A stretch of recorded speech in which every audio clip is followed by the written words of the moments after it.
Good morning and welcome to the Electric Cooperative Bar Association ECBA webcast, an intro to GDPR, how the EU's General Data Protection Regulation may impact electric cooperatives, presented by Eversheds Sutherland.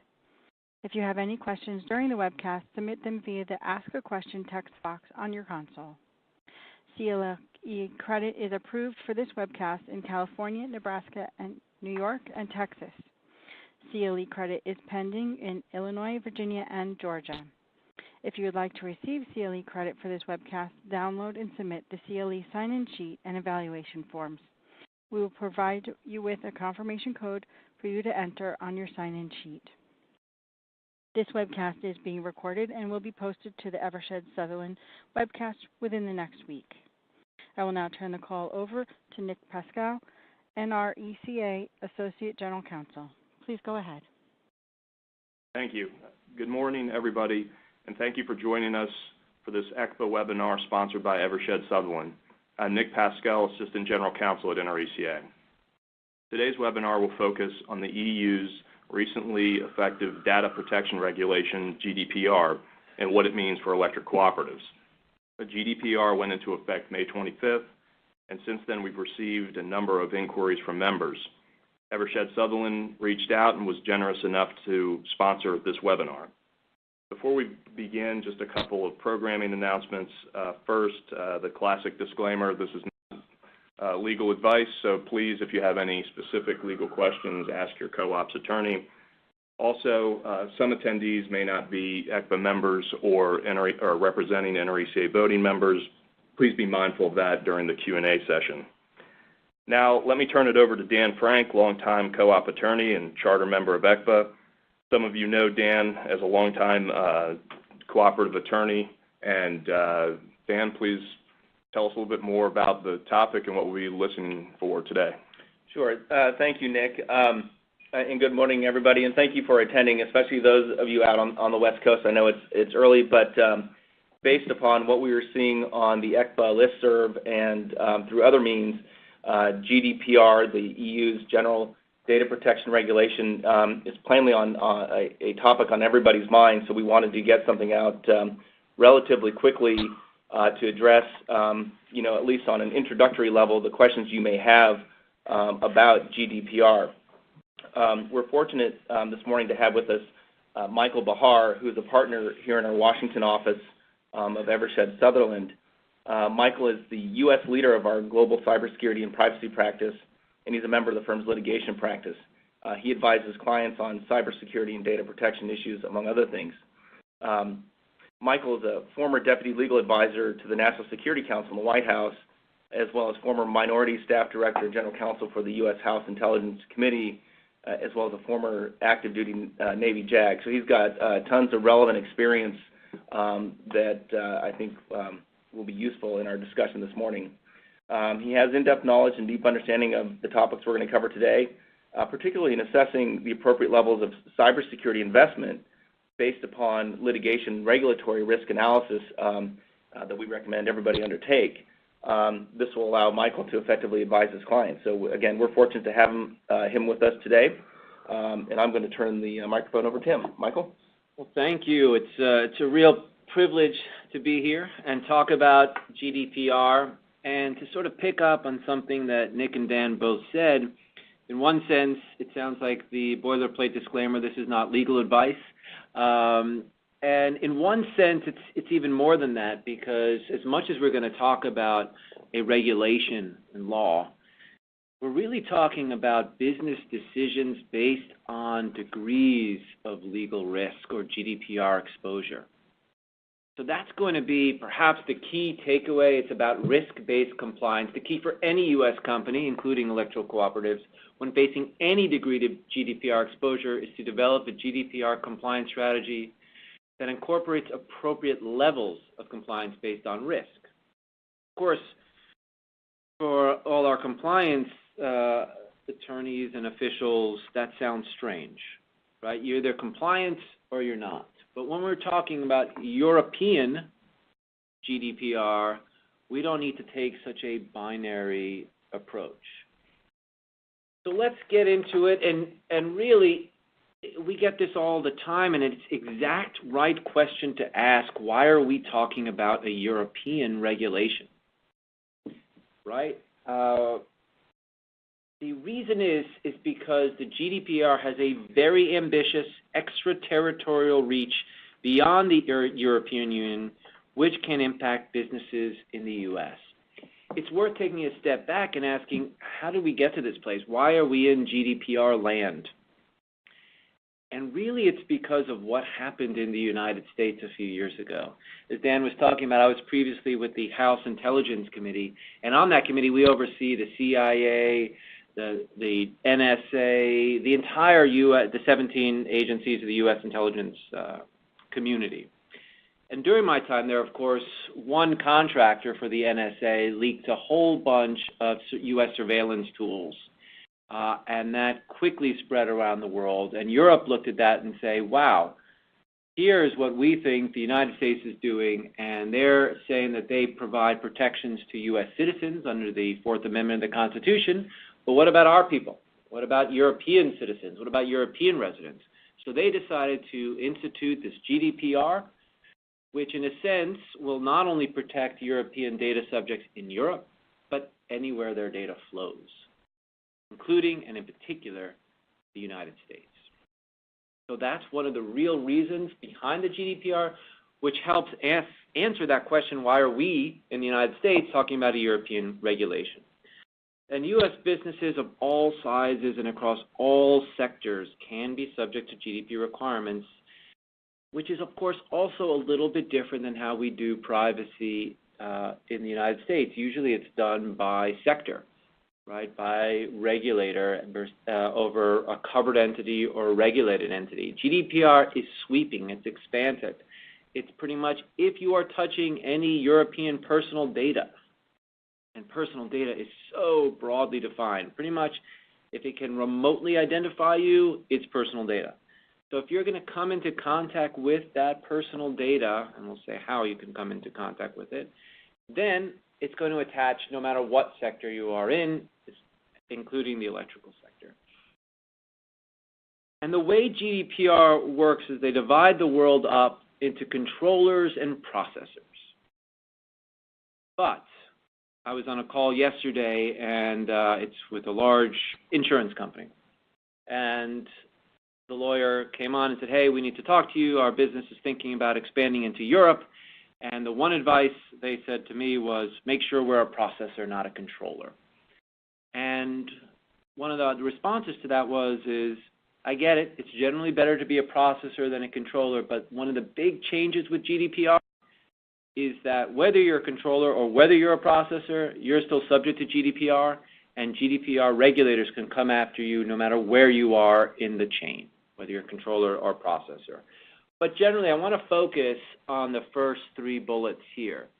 And when you're thinking about what is your exposure to GDPR, you need to ask yourself, do you have a presence in the EU? And I think pretty much everyone on this list will say no. That's great. And if you think about it in terms of a risk spectrum, you're now at most halfway. You're probably not going to get to the full-on GDPR high risk. Now, the question is, as we're going through this, can you move further to the left? And that will start by looking at, do you offer goods or services into the European Union? That's going to take some time to think about, and you're really going to have to assess what it is you do. We will talk about this a little bit more later, but I can hear people immediately asking themselves the questions, well, what about if we just have customers who we are mailing statements to in France? Does that count? If you look at what the GDPR covers, it doesn't really care about the citizenship or even the residency of the individual. It cares about you, the business. Do you have a presence? Are you offering goods and services in the EU? Are you monitoring behavior of EU residents? It's really about what you're doing. So merely having a customer that you know is in France or Germany is not in and of itself going to trigger the GDPR. However, if you're offering goods or services to that individual, if you are monitoring their behavior, and cookies or email read receipts, for example, then you start to tick up on the GDPR risk spectrum. Again, it's not binary, so it's not like as soon as you do one read receipt, the full force of the GDPR can crashing on your heads, but this is the way to think about it. So we will go through those a little bit more. But yes, if you're a controller, it's about presence, offering goods and services, or monitoring behavior of EU residents. U.S. businesses are also subject to GDPR requirements as processors if they process personal data on behalf of controllers. And there is no exception for intra-enterprise. So if you've got components, subsidiaries, affiliates in Europe, you are probably going to have some GDPR exposure. So that's the broad overview, and the way we're going to work it is there's the direct application of GDPR, and that's usually if you're a controller, and there's the indirect application of GDPR, and that means, are you processing on somebody else's behalf? Are you doing something with another corporation that has to comply with GDPR? Because there's two big principles we'll talk about, one of which is you can never contract out of GDPR obligations. You can never contract out of GDPR obligations. You must flow those GDPR obligations downstream. And if those GDPR obligations touch any of you guys on the phone, you will similarly have to flow those down to anybody else you work with who touches that data. Think, for example, just even data entry services, for example. So we'll come back to that. So let's focus on, just going through why should you care, right? What is GDPR? We'll take that very, very quickly, 50,000-foot level. It came into effect on May 25th. It's new EU-wide data protection legislation. It's designed to future-proof against technological developments, which is a very big trend we're noticing, and that, as a former regulator, is the right way to do things. Because if any regulation tries to mandate certain specific practices when it comes to cybersecurity or privacy, by the time the ink is dry, they will already be outdated.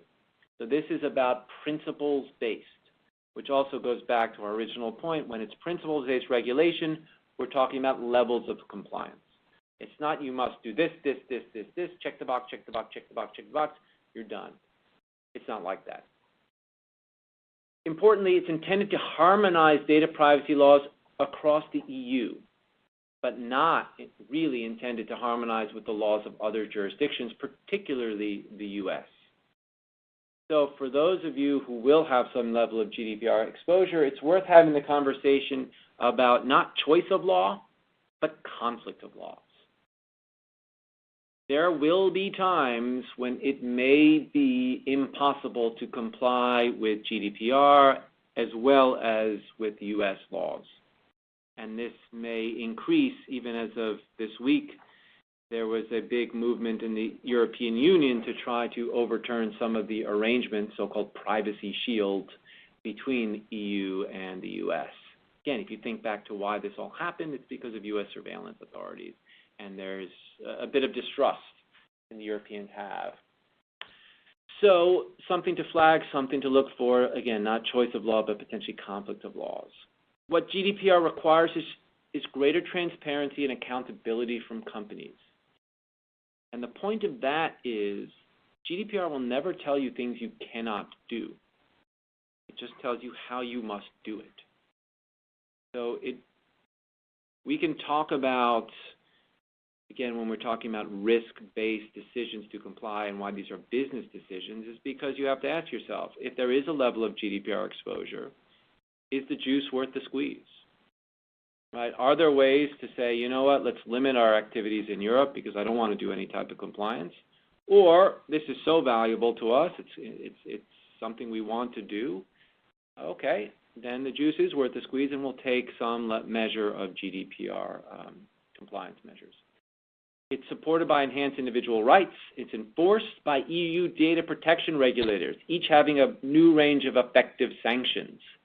And those sanctions can be 4% of global annual turnover, so it's massive. There is no materiality threshold, so if you do one thing, you can be potentially subject to the full force of sanctions. Highly unlikely, of course, but that's always the way we think about it.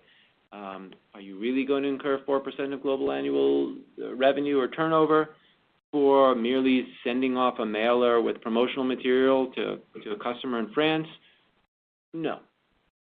If you do it systemically and systematically, then you can start to see how your risk exposure increases. So with that introduction, with that overview of where we're going with this, I like to think about it as breaking it into a 3-step process to develop this risk-based GDPR compliance strategy.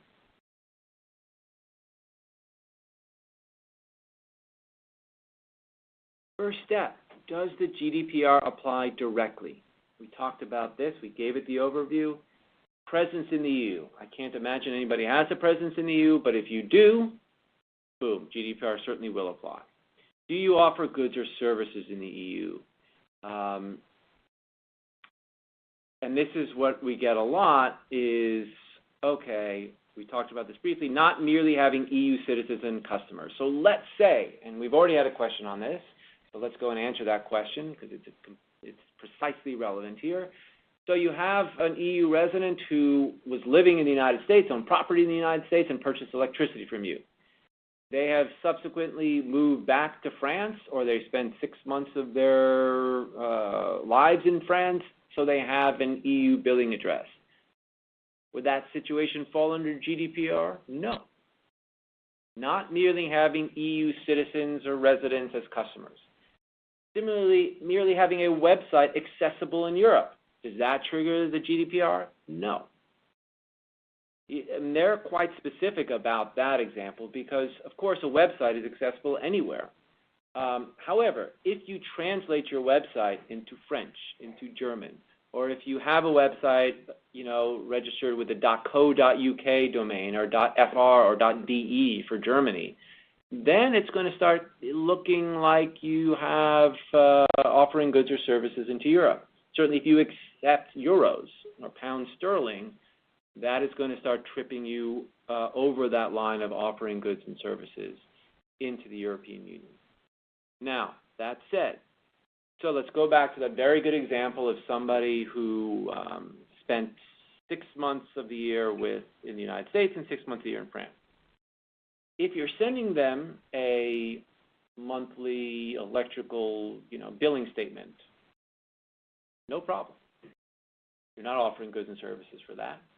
However, if in that billing statement you say things like, hey, you might be interested in this, or some of our partners would like you to know about this, you're engaging in marketing as part of that, then you are beginning to cross that line into providing goods or services into the EU. So that's when you make those business decisions to say, okay, we're starting to trip into GDPR territory. We've got a couple options. Either we create a business rule that says anytime we mail to an EU postal address, we will not include any marketing materials. Or we'll put a disclaimer on any marketing materials that we send writ large and say not available in the EU. Or we say, okay, we are clearly offering goods and services into the EU, so let's start taking some measured compliance steps.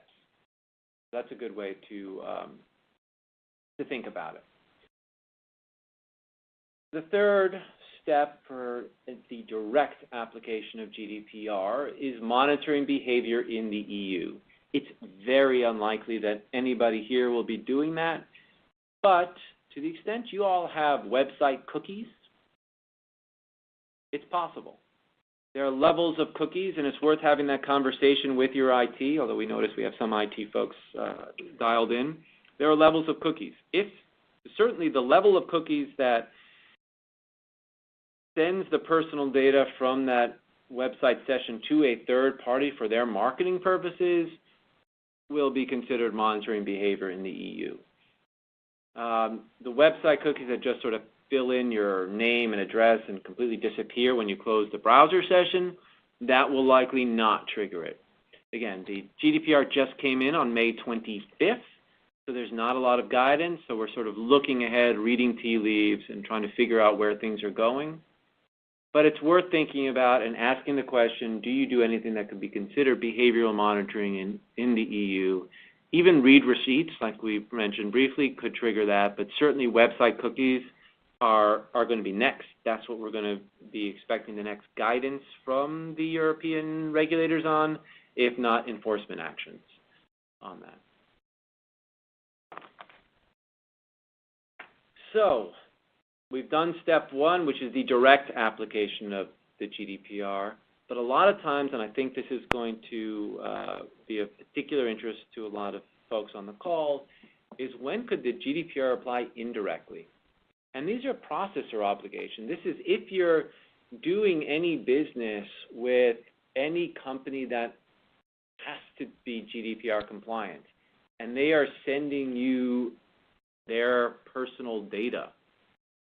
Then, via contract, because remember Rule 1 is you can never contract out of GDPR obligations, they must flow those GDPR obligations to their processors, which could be you, via what are called data processing agreements, DPAs. So a lot of times people who have escaped direct GDPR application are suddenly being mailed all these DPAs from their vendors, from their third parties. And they're calling us saying, what are these? Why do I have to sign these? And you may not need to, because there is one option. You can, again, juice worth the squeeze or not, say, look, we don't have any GDPR data, so we will just certify to you that we don't, so you don't have to worry about it from your GDPR perspective.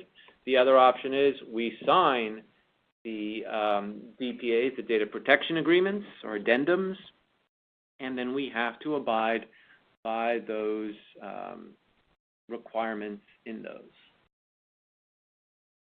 The other way the GDPR can apply indirectly is sort of a corollary to that are the market pressures. What we're seeing a lot, particularly post-May 25, is those companies that felt that they don't have to be GDPR compliant, and they were right, suddenly losing business to those that are GDPR compliant. Because, again, going back to Rule number 1, you can never contract out of your GDPR obligations, which means for those corporations that are GDPR compliant, they really can only do business with other GDPR compliant companies with respect to European data. So we're having people go, I can't sign this DPA, I'm not GDPR compliant, and they're telling me by Friday I have to sign this DPA. And the answer, unfortunately, sometimes has to be, well, we can try to get you compliant by then, we can try to stall a little bit, or, you know, you're going to lose this business, but let's make sure you don't lose it again in the future. And the other point is on the subject of reading tea leaves. The GDPR may not just be European and European triggered. Increasingly, we are seeing moves to greater privacy rights, including the U.S. California, for example, is putting their version of the GDPR on the ballot in November. And they got at least twice as many signatures than was required to put that on the ballot. There are articles today, this morning, about how some news about one of the big tech companies are doing with our data and why this is likely to force U.S. jurisdictions to adopt enhanced privacy protections, particularly because they're getting pressure from other countries as well as from their own consumers. So that's really looking out into the future, but it may not be too far into the future. It could be as soon as November. But again, just because you've escaped direct GDPR, you may not escape the indirect application of GDPR. And even if you escape the indirect application of GDPR now, you have to look at it, again, as a business proposition, as a function of time. How long can we avoid this?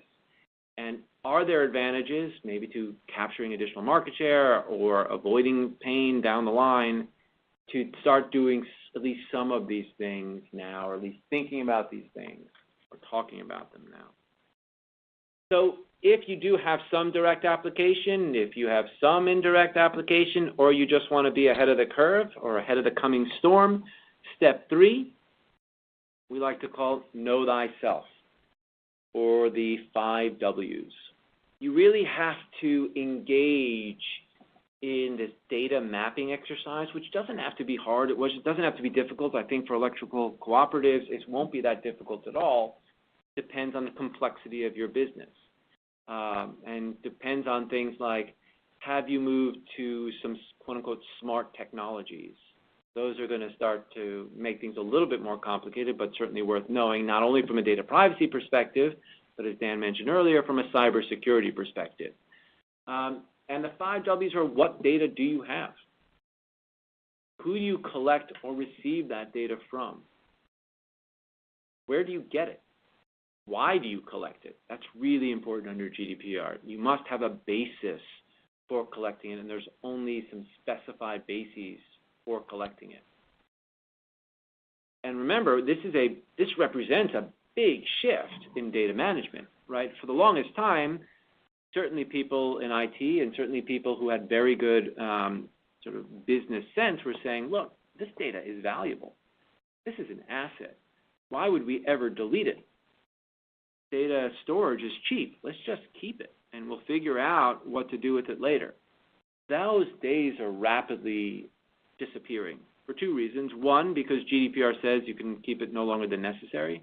Other regulations are coming online that are requiring strict retention limits. The other is, it's not just an asset, it's also a liability. From a cybersecurity perspective, you've got a whole trove of data that's just sitting there. That's what the attackers are going to go for. And then you're going to find yourself either in litigation or regulatory enforcement actions to protect data that is not at all valuable for you, and you're just paying off on it. So it's worth having that conversation. Why, how long do we retain this data? And by going through this mapping exercise to know thyself, you'll really, all the rest of the GDPR obligations will flow very easily from that, and you'll also recoup other advantages from cybersecurity, as well as probably business efficiencies. If you're doing a lot of things you don't need to do, then why not just stop doing it? Michael, this is Dan. I'm going to pause for a moment here and address 2 logistical things. First is the code for CLE purposes. So for those of you out there who need this information for CLE, the code is, wait for it, GDPR. Let me repeat that. The code is GDPR. The other logistical item to note is we've got a couple questions about whether this session is being recorded and will be available to those who couldn't make it this morning.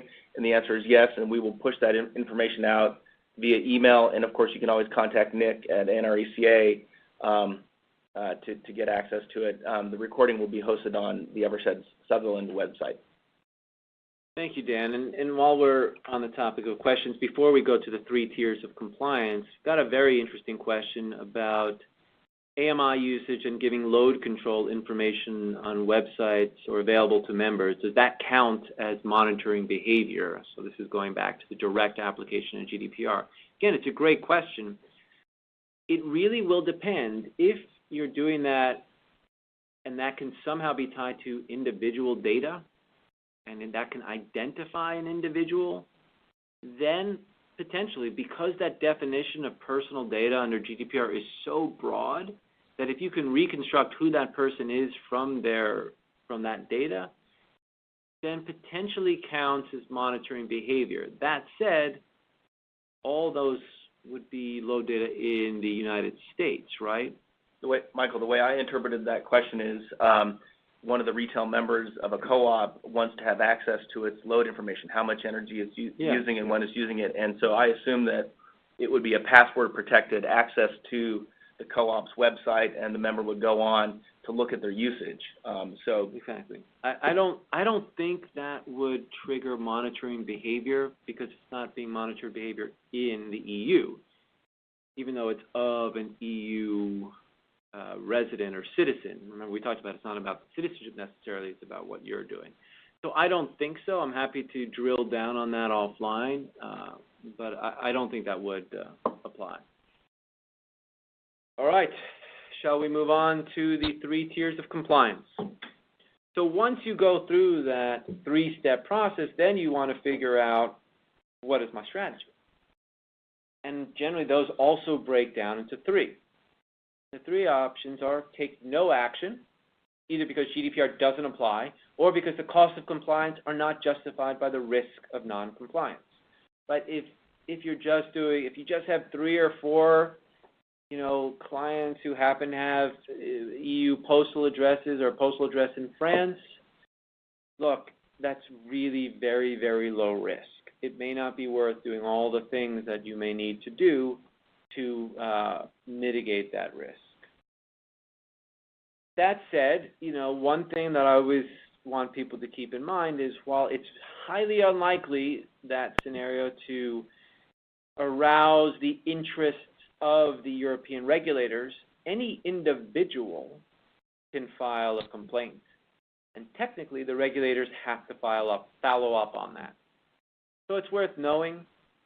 Again, this is probably very low risk given this crowd and this audience, but I just want to flag it. Again, it's all about risk and your level of risk tolerance and what you want to do about it. So again, option 1, take no action, which a lot of people are doing. The other extreme is apply GDPR across the board, which we call the high water mark. We don't only apply it to European data subjects, we apply it to our US folks. Some people are asking, why would we ever do that? That's a very good question, and you may not want to. It may be expensive, it may not be worth it. The counter argument, in one sense, it's easier to administer when you're doing the same thing for everybody. The other thing is, too, is if, the vast majority of your folks, your customers are Americans, and they look at you and say, why are you providing all this great stuff to Europeans, but not to us? And that's a bit of a business risk. Again, it's going to vary on what, in your individual companies want to do, but that's option 2. Option 3, which I suspect the majority of folks will want to probably be drawn to, if they've got any exposure, is to selectively apply GDPR, or what we call GDPR light, to mitigate risk. And we talked about that. So to go back to that excellent example somebody asked about, if you've got somebody in France, no big deal. Just make sure you don't send them marketing material. If you do send them marketing material, maybe include a disclaimer that says not available in the EU, which is probably correct anyway.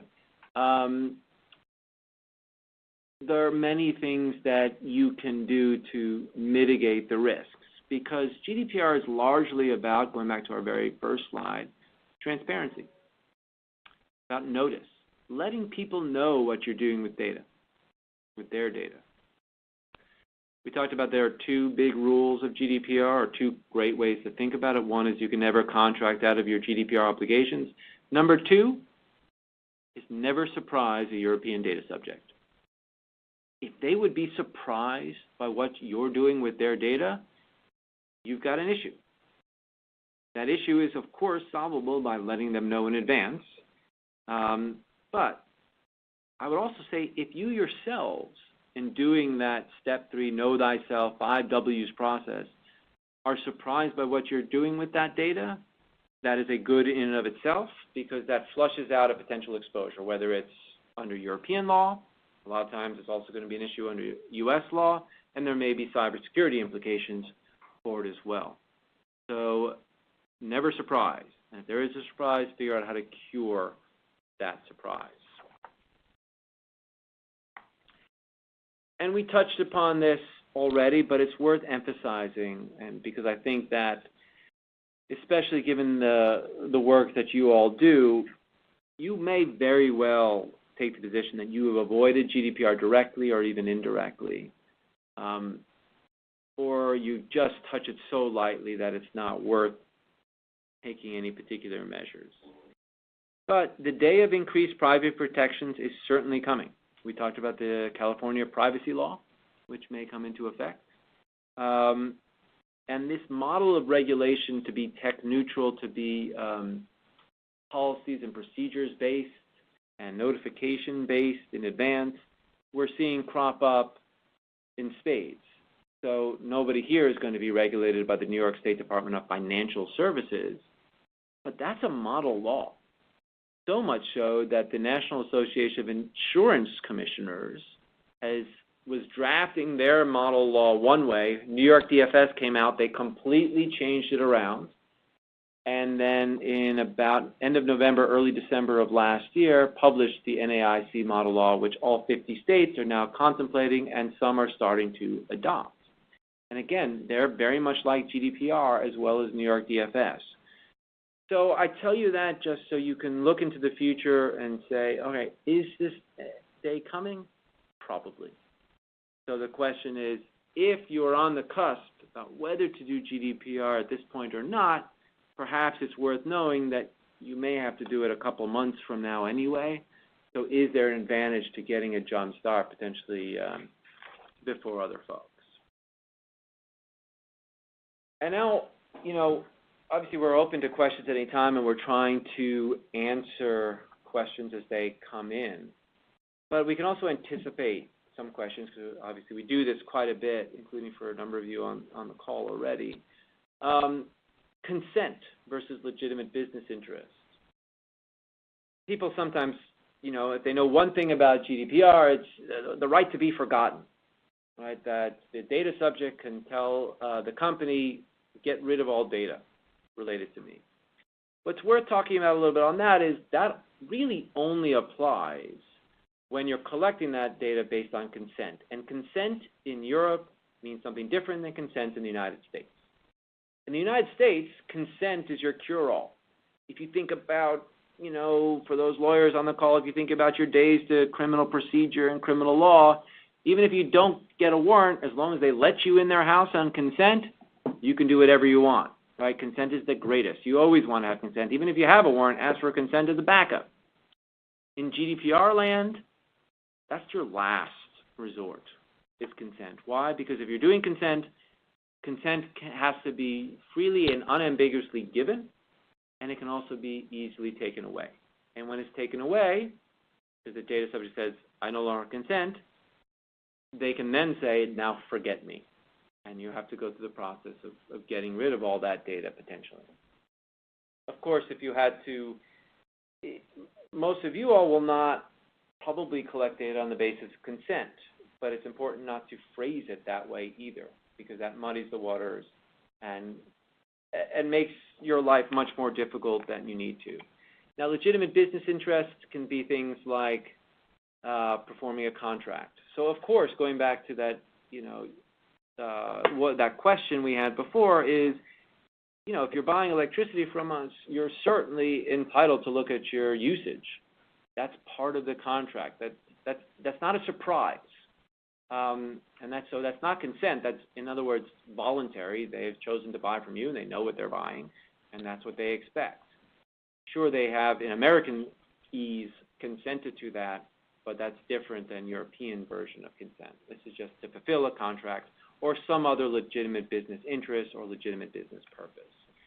And that's when the right to be forgotten kicks in, is when you're basing that collection or processing of personal data based on consent or this balancing test of legitimate business interest. But if you have some other justification, contract being the best one, you're going to be good to go.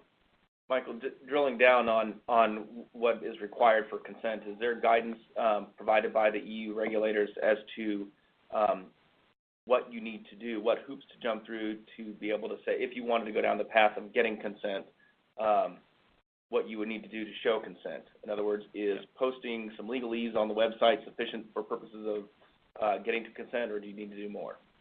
It's a great question. One way to think about it is one of the things that animated the GDPR when they said consent must be clear, unambiguous, and freely given. It also can't be part of a long set of term sheets, and you have to affirmatively opt in. You can't have that box already checked and you have to opt out. Think about every time you have updated your software on your iPhone or Android, and what do? You go, agree, agree, agree, click, click, click, click, click. Let me just get back to using my phone. GDPR doesn't want that. They want something very clear. Say, are you consenting for us to send your data to third-party X for their direct marketing? If so, check here, not uncheck here. Again, there are ways we can work with that if that's something you're doing, but there is a lot of specific guidance on consent and how it has to be given, and there are certain rights of data subjects that are going to flow from that. The other issue is that I know on people's minds are international data transfers. Those are when you take European data and bring it to the United States, or you take European data into the United States and then give it to some other country for processing, right? Or you stick it in the cloud, and that cloud has multiple servers all over the world.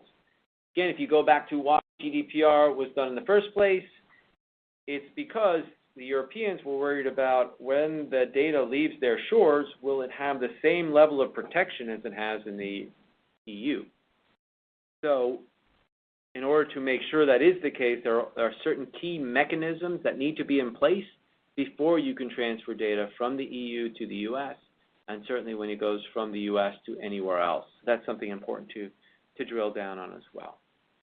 So we're at exactly the 10:45 mark, 3/4 in. So I want to see if there are other questions that we haven't already addressed. I'll turn it over to Nick to moderate that. And Michael, thank you. That's been very good overview and explanation of some of the steps that electric cooperatives can consider when approaching this issue. We're getting a couple of questions in that are more general in nature, and I think the question on a lot of folks' minds who are on the phone is, where's an electric cooperative's largest exposure? Now, I like the concept you used earlier in describing the exposure that a co-op may face under GDPR, and you described it as a spectrum. Yep. And going through the three-step process, it's fair to say that most of our folks are going to be on the lower end or least risky part of that spectrum.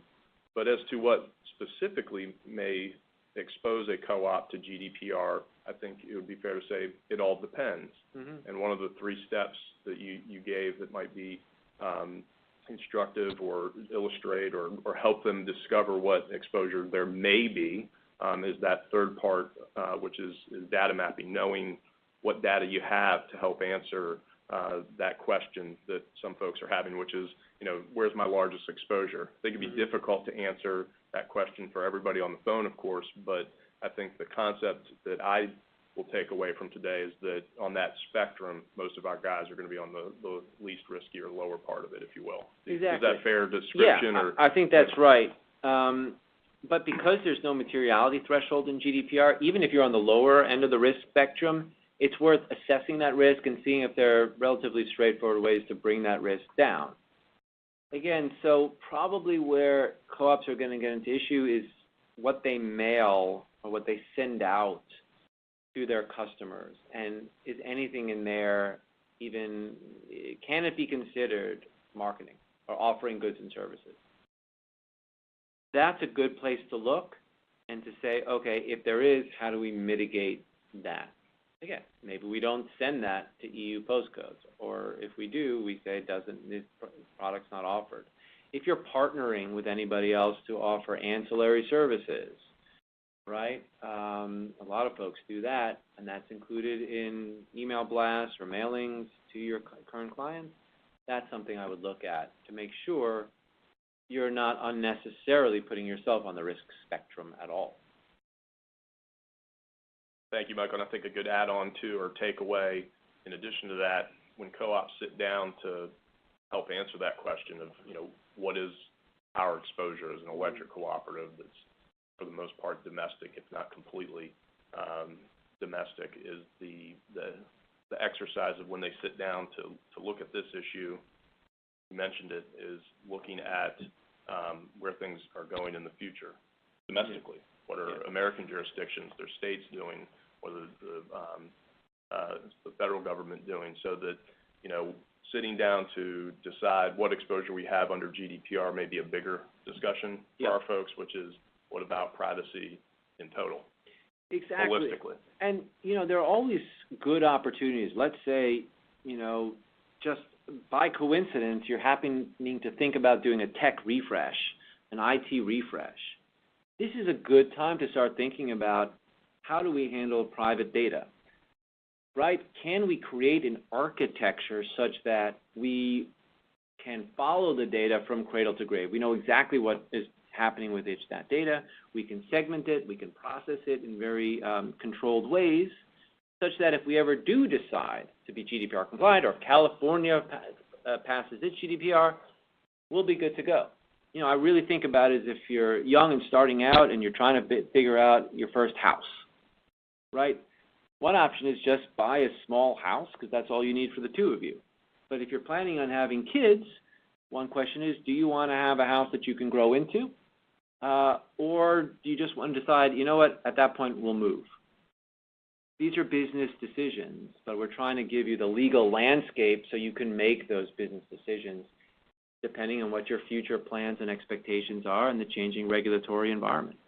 Of course, if you plan to offer something in Europe, then you know what's coming.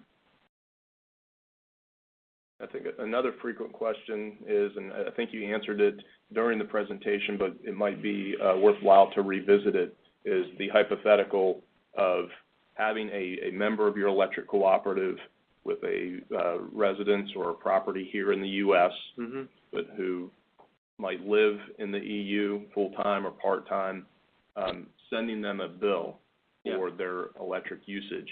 Would that trigger GDPR? Sending them a bill alone, whether it's snail mail or email, won't trigger it because you're not offering goods or services into the European Union, right? It's what else is said, right? A lot of times when I get bills, there's usually some kind of flyer or insert, whether it's snail mail or whether it's a link to something else. If that something else is direct marketing, okay, you're now offering goods and services. If it's somebody else's stuff, it could be they're the ones on the hook, not you guys. But if you're offering some service that you're affiliated with, again, it can start ticking you up on the risk spectrum. It doesn't matter snail mail versus email, which I know is another question, except as with everything else, email is very easy to forward, and it's very easy to bring to regulatory attention. That said, if you get a lot of emails, most people delete it more than they open regular mail. So these are the kinds of discussions that we would have with individual clients to say, okay, how do we bring your risk factor down? What's the best way to present this information? If we do have to provide enhanced notification or privacy policies, are we going to do that on the web? Are we going to do it on paper? When are we going to do that? It's all risk-based and very, very practical. The other thing, I saw a really good question about retention. And it's a great, great point, and that goes to what I was talking about, potential for conflict of laws versus choice of law. So yes, under GDPR, you have to maintain data no longer than is necessary. They do contemplate, very helpfully, that keeping things for legal or regulatory purposes, is a general exception to that, or that's the as necessary prong. It's a bit of an open question because of, EU distrust of the United States, whether some of these regulatory obligations are more than they should be, or if there's some kind of nefarious motive to it. But in general, I think you are safe, especially if you're not high up on the GDPR risk spectrum, to say, look, I'm keeping my data as long as I have to comply with my legal and regulatory expectations. So as soon as that's done and we have no other legitimate business purpose for this, we delete it. But yeah, for co-ops, definitely, you can certainly err on the side of complying with U.S. law and regulations more than GDPR, and you're probably on safer ground. Other companies will have a different risk outlook. And I think this is a question that you'll probably tell us to be determined, because as you mentioned, it just went into effect and we're still learning a lot about it. But to the extent that a co-op could look to this in their risk calculus, and that is, how would the EU ever enforce a penalty levied against an electric cooperative that's here in the United States, has no presence, no assets in the European Union? It's very difficult, right? And you're right. We don't know because it hasn't happened yet, and it won't happen to a co-op first, right? So it's going to happen. and it's starting to happen, but it's going to be for very large global companies that are very data rich. A lot of you can probably guess who the companies are. So, but if they were to try to go after a co-op, they would have to get some form of U.S. involvement to enforce any of that judgment. But really, it's probably more like, do you want to spend the time and energy responding to regulators? Do you want that negative attention of responding to regulators? Because they have other means to make your life difficult just via negative publicity. So you're right, it's a good question. It forms part of that risk analysis. There is a TBD element to it because we haven't seen it happen yet, but it should be factoring into your risk calculus.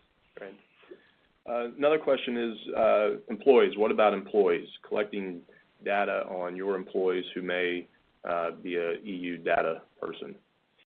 So if you have no physical presence in Europe, then the employee issue really doesn't entirely go away, but pretty close to going away. But if you have an employee who happens to be a UK citizen or a French citizen, but they clearly have some ability to work in the United States. They must have a visa or a green card, or they might be dual citizens. Remember, GDPR doesn't go based on the citizen or the residency so much as it goes on what is the company doing. So merely employing somebody who may be a dual French national is not enough to trigger GDPR. There's also a bit of a TBD element to it. So if the French person vigorously complains to their regulator, can that cause you a bit of heartburn? Potentially. So in those situations, we often ask, who is this employer? Are we talking ones or twos? Do we get the sense that they're going to be complaining? If so, then maybe we do want to do something to control the narrative or provide that individual with enhanced rights. If you've got 100 of them, that's going to be different. If you've got one or two, that's going to be different. So it's a great question. Always go back to the risk-based, but probably doesn't trigger GDPR. But any individual can file a complaint. Thank you, Michael. I think we're going to lump a couple of questions that we've got, and it's really a revisit of a point you made earlier, is that even if you make the assessment that you're not subject to GDPR, you may be receiving paper from your vendors who may be subject to GDPR, and it's putting some pressure on you or employees at your co-op to make a decision as to whether or not to continue to do business if they're requiring you to sign what you described as a data processing agreement or something similar. Can you revisit that issue, the general issue of what should they be considering if they're receiving these type of documents from their vendors? The first question when receiving the DPA is, is this going to apply to us? Are we handling any European personal data, either because we've collected it, which is unlikely, or because one of our vendors is collecting it and passing it to us, which is also probably pretty unlikely. So usually the first question is going to be, I understand you guys are trying to do everything GDPR, but this doesn't apply to us. Can you offer us the opportunity to certify that we do not have any GDPR data, and you are not going to give us any GDPR data? So that's probably step one. Step two, if there is going to be some European GDPR data in there, then you have to realize you're going to have to sign it, and you're about 90% or so of the way, if not more, there when you sign those DPAs. So you might as well embrace GDPR, hold yourself out as GDPR compliant, and try to capture some more market that way. Now, there is a lot that is required in those data processing agreements by the GDPR. There's not that much wiggle room. But there are certain things that are negotiable, and we often find that, of course, the first mover benefits. So a lot of times we try to draft the DPAs for them, and wherever we can, try to, put the, err on the side of benefiting our clients, of course. At the same time, if we're the second mover and our clients come to us with a DPA, we either push back on some provisions because they're not required by GDPR, or because we're saying things like, you're asking us to notify you in 24 hours, but GDPR is a 72-hour breach notification requirement. 24 hours is really fast. You make that 36 or 48 hours, right? Other things are audit rights. So if we're processing, people will say, we can audit you at any time. We say, okay, you can audit us because we're required to do that under GDPR, but you have to do it during normal business hours. You need to give us 10 days notice, and it's on your dime, right? So there are definite things that we can do in a DPA to improve it. But that's the second step. That is if there is some GDPR data at risk. I guess the third step is if they won't let you certify, but there is no GDPR data, but they want you to sign it anyway, we would just modify it to say something like, to the extent that there is any GDPR data, blah, blah, blah, and it does not, signing this agreement does not in any way mean that we are acceding to GDPR, the European regulators. Put some disclaimers and savings clause in there, but I don't want to take everybody's time going through all the details of how that's done, but give us a call, and we're happy to do that. Let me say, looking ahead on that, Michael, is what's your sense for whether or not there will be a standardized form of DPA that comes out in the future? There are. I mean, it's pretty standard.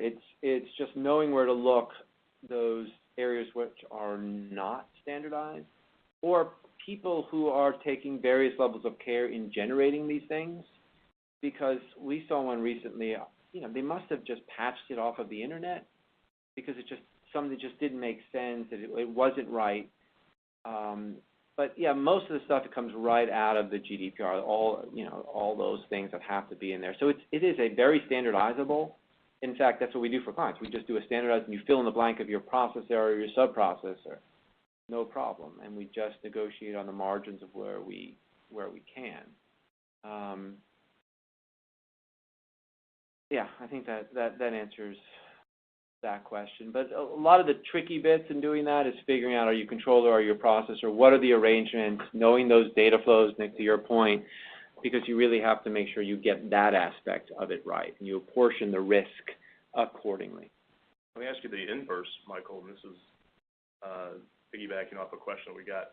What if you are using a vendor who is in the EU or has EU employees, say an engineer on a project that you're working on, and they don't ask you for something to sign? That's I mean, it's amazing, but we're seeing that. Like, these are European companies who have been on notice for over 2 years that GDPR is coming, and they themselves are not GDPR compliant.